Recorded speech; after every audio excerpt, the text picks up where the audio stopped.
Hello, everyone. This is Heather, founder and CEO of Body, Essence, and Soul, your health and wellness consultant. This is the fourth video titled Caffeinated Beverages to Drink or Not to Drink. A little reminder about me, I am a bachelor's prepared registered nurse with more than 21 years experience working in the healthcare industry. And all of that has led me to this juncture to start this company with the goal of equipping clients with information and tools to help them make improved decisions regarding their health and wellness. Now on to the subject at hand. Caffeine is a drug or substance that stimulates the brain and the spinal cord. It can be found in coffee, tea, energy drinks, chocolate, and soda. Caffeine has a wide variety of effects on the body, but for the purposes of today's video, I'm going to focus on the effect of elevated blood pressure.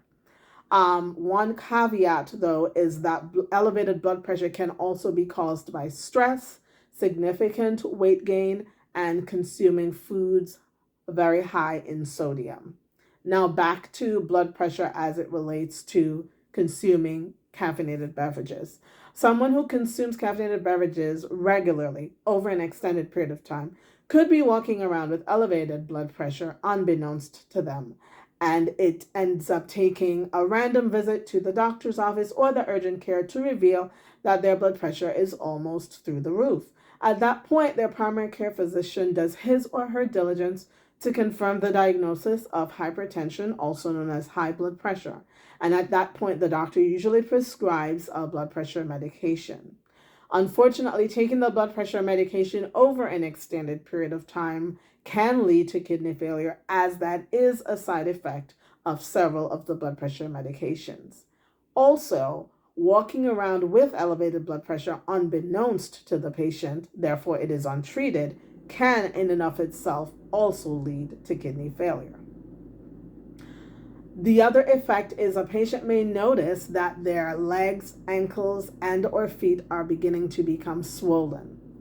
At that point, the doctor usually prescribes what's called a water pill. There are several of them. There's hydrochlorothiazide, abbreviated HCTZ. There's Lasix, also known as furosemide. There's spironolactone, torsemide, several water pills out there that the doctor can prescribe based on what he or she thinks is best for the patient.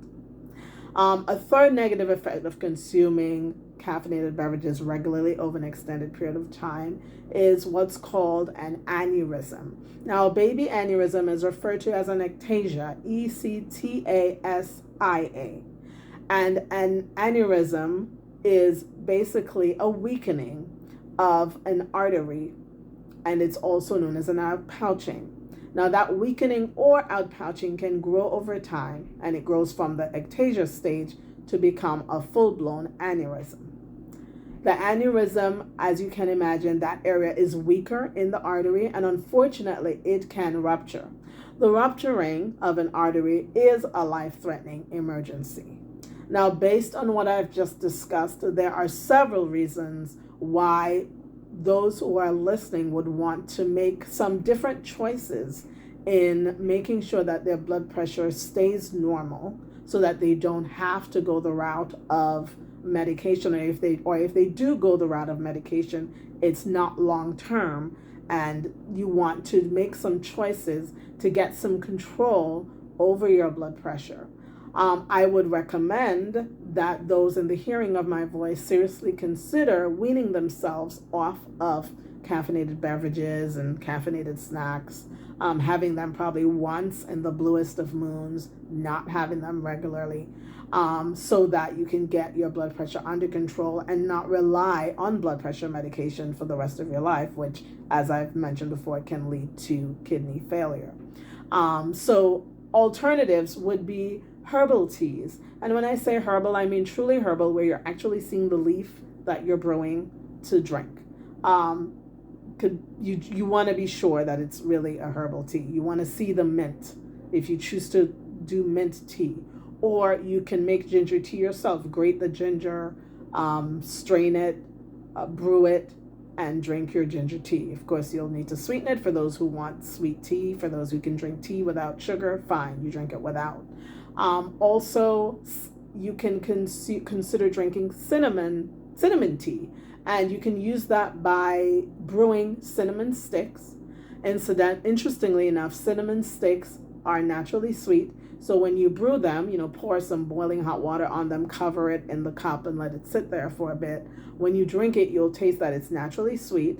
I will say cinnamon tea does have a very strong flavor, so you may want to offset that with some lemon or lime to make it more palatable, okay? But those are my recommendations for that. If you're experiencing any of the symptoms that I mentioned, make sure you reach out to your doctor, primary care physician, if you haven't already done so, to get the appropriate testing and next steps for appropriate treatment.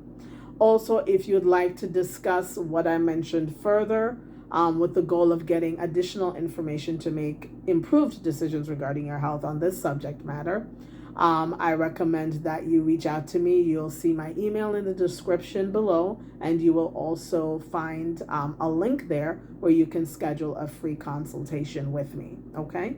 So thank you so much for listening and watching. Until next time, make a commitment to stay healthy in your body, your essence, and your soul. Bye for now.